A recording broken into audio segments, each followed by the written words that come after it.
Hey everyone, I'm Crystal Jigrup, and this is Empowered by Women. In August of 2021, I launched Book of Bijou, which is a line of chic and innovative jewelry storage. And in January of 2022, we expanded into what you now see as the Empowered by Women platform. I really wanted to create a centralized space where we can really put emphasis on our mission of women empowerment and community over competition. It really truly does fill my cup to be surrounded by so many of you inspiring women, and the energy that you bring to me and our platform on a daily basis is unmatched. You really all do fuel me with so much motivation to continue doing what I'm doing, and for that, I thank you. Before we jump into the episode, please be sure to follow or subscribe to us wherever you are listening, whether you're watching on YouTube or you're listening on your favorite podcast platform. And also don't forget to share your favorite episodes with your fellow female founders so that we can continue growing our platform and furthering our mission. All right, let's go ahead and jump into this next interview with another incredible woman in entrepreneurship that I know you guys are going to absolutely love. Today, we have the incredible Liz Vargas, who is the founder of Mindset Evolve, which is a coaching practice aimed towards ambitious individuals transitioning their mindset so they can really achieve bigger and better things as a result of that shift. She is this incredible mindset and wellness coach. She actually did an interview with a friend of mine from a few episodes back, and she has a podcast of her own, and that's how we connected. So Liz, I am so excited to have you here today and talk about all things mindset. I know I've been on my own incredible mindset journey the past few years, so I'm really looking forward to diving into what your journeys have been like and also how you are helping all of your clients on a daily basis. So welcome. Thank you, Crystal. I appreciate it. I'm happy to be here. I'm happy to be able to connect with you and have a conversation with you today. I appreciate it. Absolutely. So I like to start off the conversation by you just diving straight in, give us your background and all of those little things that led you to creating Mindset Evolve and all of the things that you're doing now. Oh, yes. I love that. Okay, so I'll start by introducing myself. My name is Lizette, but I go by Liz, and I am a first generation Latina mindset and wellness coach. I am the founder of Mindset Evolve. It's a coaching practice where I teach ambitious individuals who have goals that they want to reach to shift their mindset so that they can create better results in their life and really step into their power. So just a little background about myself. I was born in Vallejo. I grew up in a small town called Vacaville. And at a young age, I saw my mom work her butt off to provide for her family, and as well as my father. But my mom was really my role model growing up. She was always very ambitious and always wanted more out of life. So I think part of my ambition came from seeing my mother hustle and better herself and her family. So that's kind of where I started applying that mindset of always trying to step into the next level, trying to improve and do better and get more out of life. So right now I am living in the East Bay area with my fiance Caesar and my dog Milo. So yeah, I would say that what's really started my coaching practice was um basically getting laid off from my corporate job. I got laid off from my corporate job, which was my previous job, and I had been there for about 2 years. And what's really interesting is that I was already on my way out, kind of out the door, because I was under a lot of stress and pressure at that job. And I felt really unhappy with where I was, and I knew I wanted a change in my life. I just wasn't sure exactly what that was or what that needed to look like. So I think being laid off from my job really like gave me that nudge to start my coaching business. And I think right after I left the job, I really took like the next 3, 4 months to work on myself and get certified as a life coach. And that's really where my business just took off. And so that was back in 2020. So about 3 years ago. And yeah, it's been quite a journey. So hopefully that kind of captures a little bit about me and what I do. So I want to take it back to your mom for a second because I love that she was kind of your primary role model. And you said she hustled a lot. She was very ambitious. So was she an entrepreneur or did she just, go the traditional route, but work very hard in that manner? Thank you for asking. She actually was an entrepreneur. She started her own event planning business um, in her older years. So as a child, I saw her move from job to job, and I think because of her goal mindset and very ambitious personality that she has, she always knew that she wanted to start a business. So I actually had the opportunity to see her start her own event planning business. And I even stepped in as her assistant as a teen, and helped her plan like big weddings and quinceañeras and birthday parties. And so I think just seeing her step into that entrepreneurship role really inspired me. I love that so much. I don't know if you know, but I have two girls of my own. So a big part of my driving force is them and kind of showing them all of the opportunity there is out there and that they really can make that choice to pursue whatever makes them happy, whatever fills their cup, whatever they're passionate about. It doesn't have to be, a one path fits all. So I love that you had that for yourself.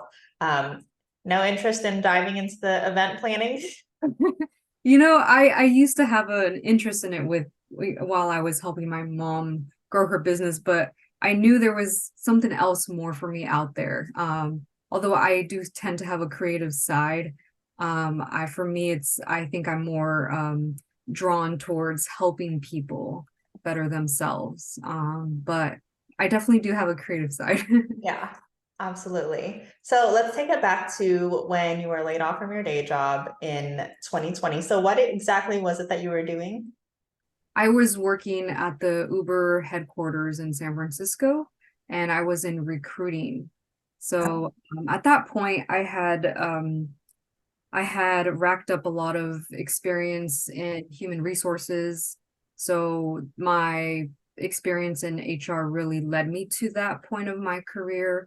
And to me, I had reached like a successful point of my life, having this type of job in the city which I loved. I love San Francisco. But like I said, I was very unhappy. I was under a lot of pressure. And that's when I realized that that really wasn't what I wanted in my life.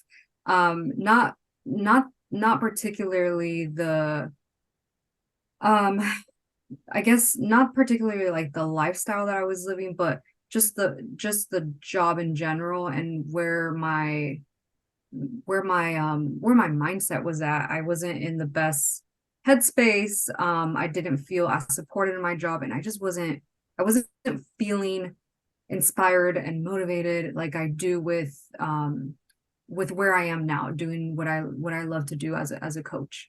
So I definitely my cup wasn't full as it is now. Yeah, I totally get where you're coming from with all that. I feel like I'm kind of in that situation at the moment. So there's definitely transition in the near horizon for me. So how close do you think you were to making that decision to leaving yourself had you not been laid off, right? Hypothetically. And was there anything kind of holding you back? What was your mindset at that time before you realized you were going to get laid off? Oh yeah, that's a great question. I had been thinking about leaving that job for quite some time before getting laid off. I was already, like I had mentioned before, kind of out the door, or at least mentally checked out. Uh, and I think the only thing that was holding me back from actually going up to my boss and saying I quit is that I was just afraid. That fear of what's going to happen. Am I going to be okay? Am I going to be able to survive? Like the fear of failing. And so, it's a lot of people get stuck in that place of fear. Fear can be paralyzing. It can really paralyze you emotionally and physically.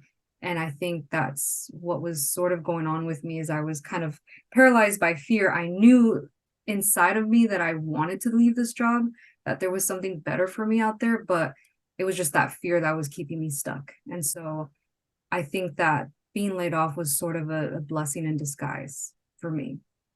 Yeah, it was the universe telling you you're ready for it. Go and do bigger and better things.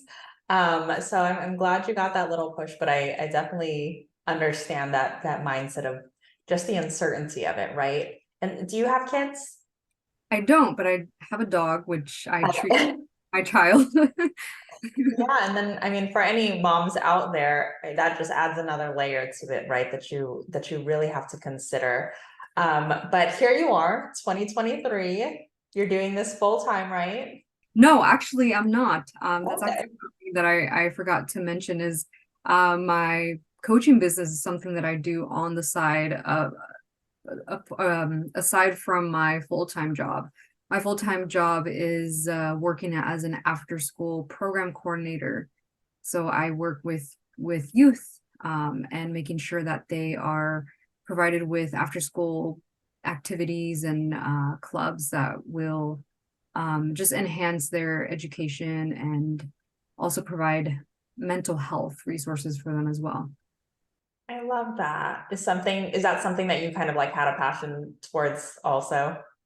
I Well, do, as I part of my coaching doesn't only help adults, but I also coach youth. So my clients vary from youth to adults. And so a lot of the youth that I've worked with, or my clients, have been through my job. I've met through my job as a after school program coordinator. So yeah, it's great to be able to have this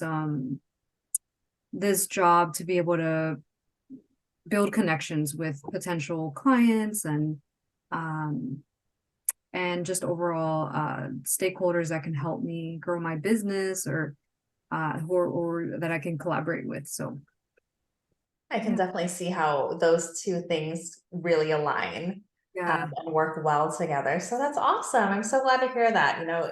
If I were doing something else, I think I would be working with children. I used to volunteer with youth back in the day, and it's something that I kind of still think about and hope to bring back into my life in the future. But I love that you're doing that. So let's dive into your personal mindset journey. Like, you got laid off, you're trying to figure it all out. Where did you start in terms of you transitioning your own mindset? And what did that process kind of lead you towards? Like, what opportunities, what changes did you see coming to fruition after doing that work on your own mindset? Hmm. I like that. That's a juicy question. So yeah, I mean, to be honest, like I tell everyone, like I had to do some inner work before I started helping others. I really had to, get coached. As a coach, you still need coaching for yourself. Like no one is perfect. Everyone has their set of challenges and mental blocks. And so I really did take the time after I was actually during my corporate job in the city. I did take the time to work on myself. I did hire a life coach to kind of help me, and I think that kind of also was one of the reasons why I was already kind of checked out of that job. But I did hire my own life coach. I did go to therapy. I did do the inner work that is needed in order for you to make a change, a shift in your life. And even after I got laid off, I continued to do that inner work of looking into my insecurities, my fears, my doubts, my limiting beliefs, and really just working on myself and doing the inner work. It shifted my life and my mindset in a better way. And I think what made the most difference in me was just that my self-awareness really leveled up. Like if I'm not the same person that I was 10 years ago or 5 years ago or even 3 years ago, like I have to say my self-awareness now is it's on a new level that really allows me to make better choices for myself and helps me live a life that's aligned with my values. Um, and I think that anyone can reach a higher level of self-awareness if they just take the time to work on themselves. It really takes that, it takes a lot of introspection, a lot of time, you know, in introspect, and a lot of time really questioning your beliefs, questioning your thoughts, questioning yourself really. And so yeah, that really shifted the way I looked at my life, and kind of redirected the course of where I was going. So yeah, that's kind of how things changed for me after working on my mindset and myself. So then you have this calling to move into the coaching industry. And something I saw on social media recently that I wanted to bring up to you was the concept of coaching, the coaching industry being saturated. Saturated is a term that gets thrown around a lot, right? So I wanted to hear kind of your opinions on that. If you had any of those thoughts going into coaching, and was there any kind of hesitation like, it's going to be really competitive. There's like so many coaches out there, and then imposter syndrome, right? Like, why would someone choose me over another coach? Right. Yeah, I think I started around the same time where the coaching industry started blowing up, and it has definitely blown up in the last 2, 3 years. But that was actually never a worry or concern for me. I just knew what I wanted to do, and I never had that concern going in. But I have noticed that the coaching industry has definitely blown up. There are a lot more coaches out there. I mean, I'm not gonna lie, I have gone through that imposter syndrome of, am I a good enough coach? Will people choose me? But I have to remind myself, and again, this is, part of that inner work that everyone needs to do is you got to remind yourself, like, what, first of all, why are you doing this? I think knowing your why will take precedence um over over your circumstances, over everything that's going on around you. I think knowing like why you're doing this is really what matters. And so I have to remind myself, like, I'm a coach because I'm meant to do this. I know I am. I genuinely want to help people. I'm not here to become rich quick. I'm here because I genuinely want to help people. And I think if people see that you're genuine and you're authentic, that's where your competitive advantage is, right? People, I had to do a lot of work on my money mindset too, in the last 3 years, because my money mindset, like when I first started off as a coach, it needed a lot of work. It needed a lot of work. So I had to work on my money mindset, and it's still not where I wanted to be, but it's definitely in a better place of where I used to be. And so now, like, I know that all I have to do is just show up as myself, and that clients will come, people will come. And it's just having that belief in yourself and in what you do. And that's what makes the biggest difference. So just kind of, having that tunnel vision of like, this is what I'm here to do, whatever everyone else is doing, it doesn't matter. Let them do what they're doing. You just focus on you. Yeah. I definitely kind of resonate with, what we said with the imposter syndrome, but what you said, like the magic is in the messenger, right? Every person is different, and there's so many people out there, and there's so many people that would connect with you specifically over all these other coaches. And it's not because your message might be so completely different, right? At the end of the day, we're all still trying to shift our mindset to allow us to reach certain levels that we haven't yet reached yet, and accomplish all of these big dreams that we have for ourselves. But it's in you and the way that you communicate things, and what your vision is, and what your story is. And I think that's really, the vulnerability and things that come into play. and you being yourself, you knowing what your purpose is, and you having that genuine desire to come from a place of service, like you said, that is really what is going to attract your people and attract your audience and all of your clients. So talk to us a little bit about, some of the obstacles that you see that are pretty common amongst your clients in terms of them transitioning their mindsets. Like, what are the typical limiting beliefs that you see, and what actionable tips do you give to them to overcome those?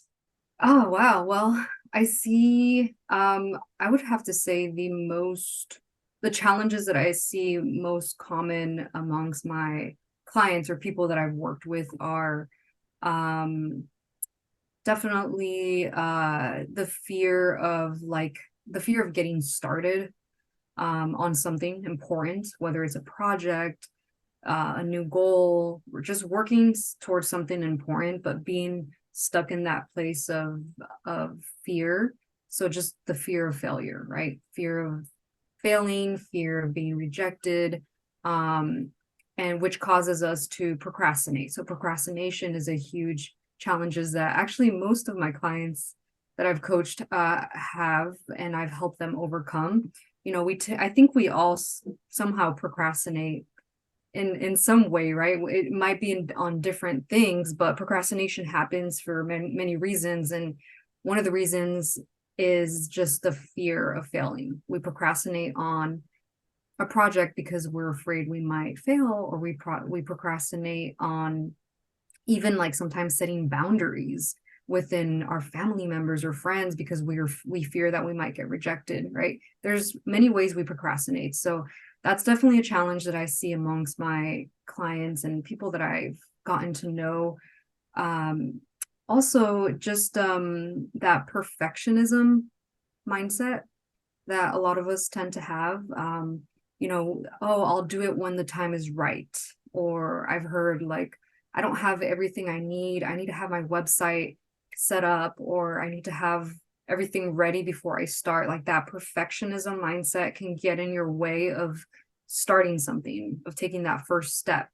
And again, it goes back to like that fear of failing or that fear of not being good enough.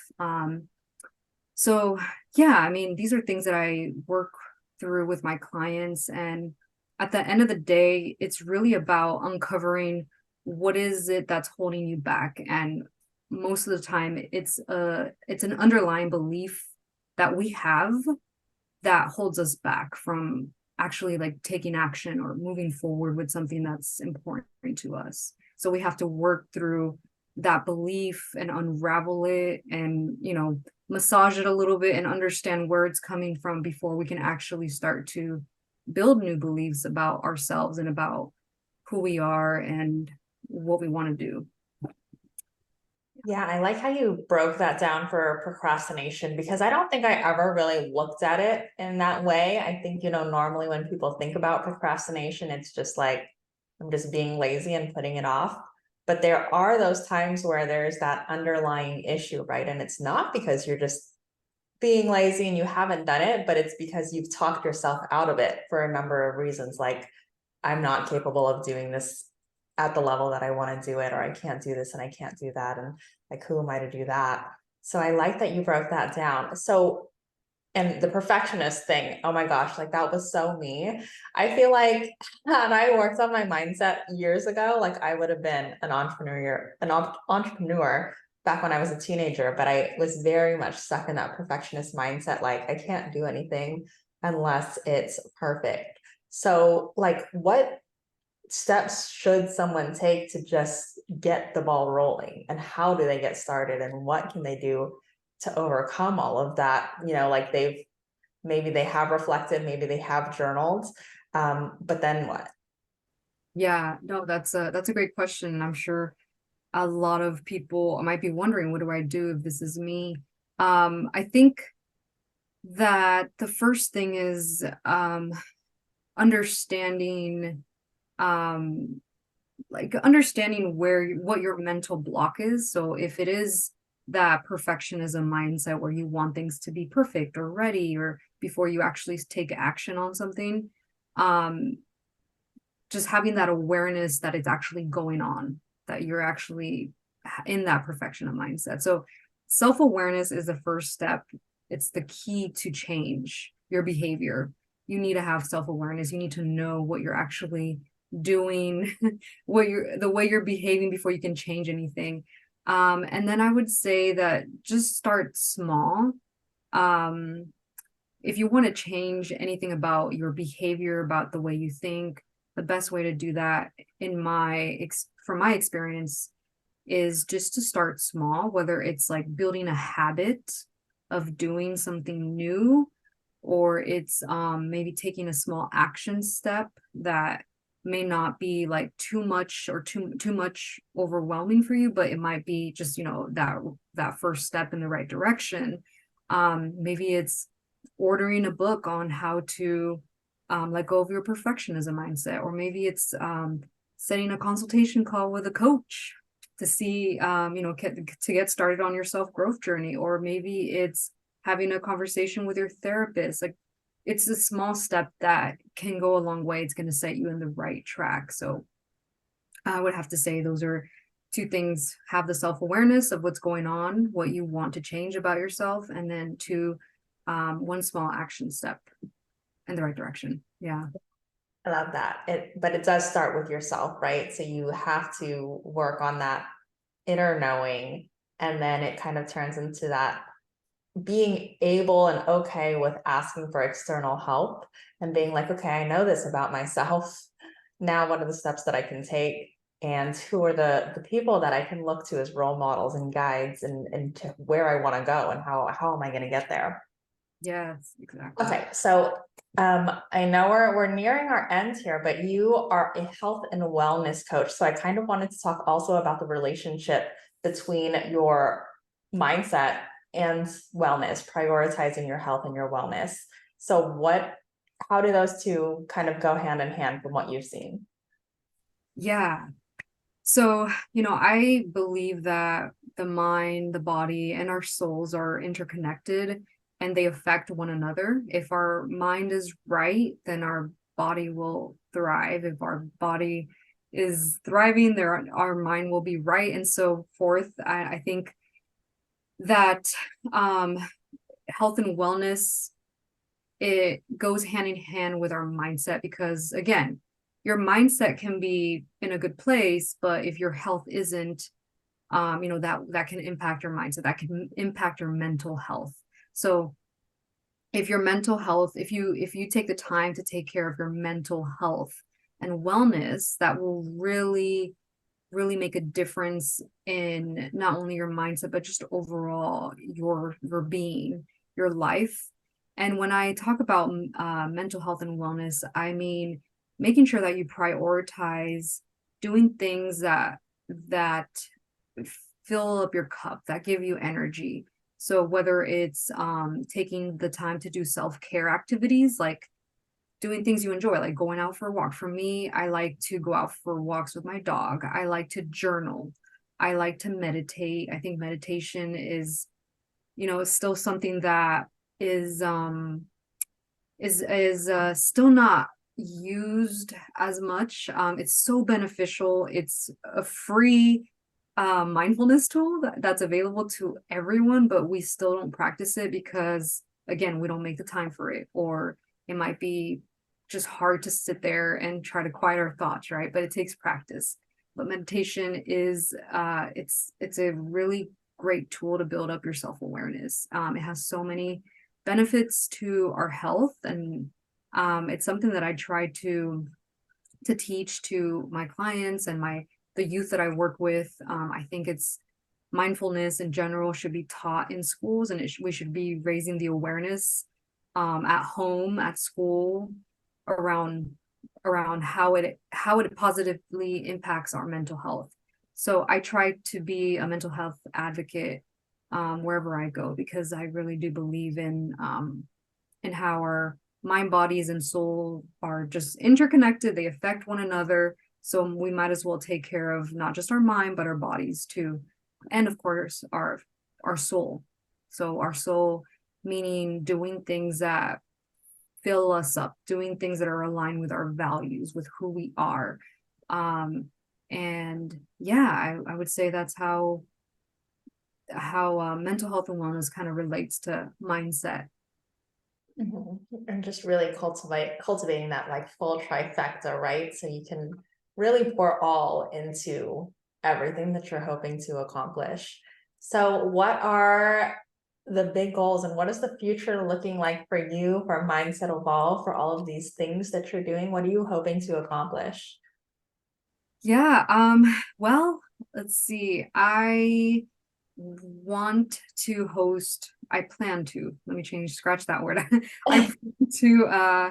I plan to host retreats. So I want to organize retreats for women, specifically ambitious women who have businesses or just goals that they want to reach. And I want to be able to provide a safe space where they come and they nourish their mind, their bodies, and their souls. So something that I wanted to do more in the future is host retreats, more like in-person events, and do more public speaking in organizations and in school settings, and also go back to school. One thing about me is I actually didn't get to finish my schooling in my earlier 20 and when I was in my 20s, and so I'm planning on going back to school to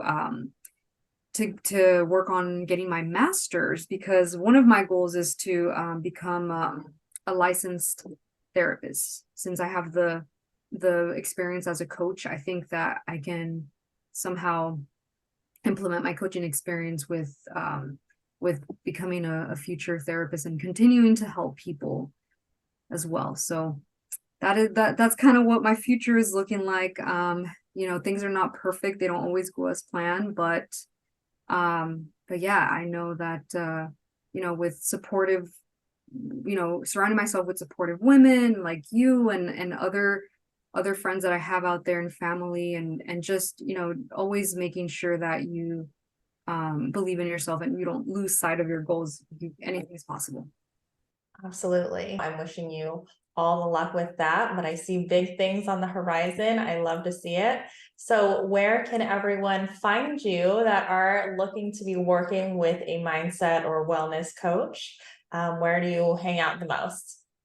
Yes, so I spend most of my time on Instagram. On the Insta, you can find me on mindset_evolve, or check out my website where you'll see my offerings, my coaching services under mindsetevolve.com. I also have a podcast that I just launched about 2 months ago called Shifting Minds. It's available on Spotify. You can also check out my work there. And yeah, I appreciate everyone's support, and I appreciate you, Crystal, for even inviting me, reaching out, and inviting me to have a conversation with you, which I've enjoyed so much. I'm always looking to connect with other ambitious women entrepreneurs out there. We're here to support each other. So let me know how I can support you with your goals as well. So thank you. I appreciate you. Thank you. This is absolutely what this is all about. I think it's so important to allow women to share their stories because we have so many incredible things to share, so much incredible insight into our own personal journeys. And I love what you're doing. And like you said, you have all these big dreams, but having the right people around you makes all of the difference for you to just go out there and pursue all those things that make you really happy and feel really aligned with this life that you envision for yourself. So all those things right back at you. I appreciate you for coming on, and we will definitely chat soon. So thank you again, Liz. Thank you. Another incredible interview with yet another inspiring woman in entrepreneurship. I hope you guys loved that episode just as much as I did. Before we leave off, if you yourself are also a woman entrepreneur, I would love for you to consider joining our Empowered by Women directory. We're looking for women-owned product and service-based businesses in the US to help us build the go-to place for our communities to find local women to shop with and connect with, and we'd love for you to be a part of it. All of the details can be found on www.empoweredbywomen.com/apply-directory. Of course, that's going to be linked in the show notes below, and you're also welcome to reach out to me anytime if you have any questions. But other than that, thank you again so much for joining us, and I will see you in the next episode.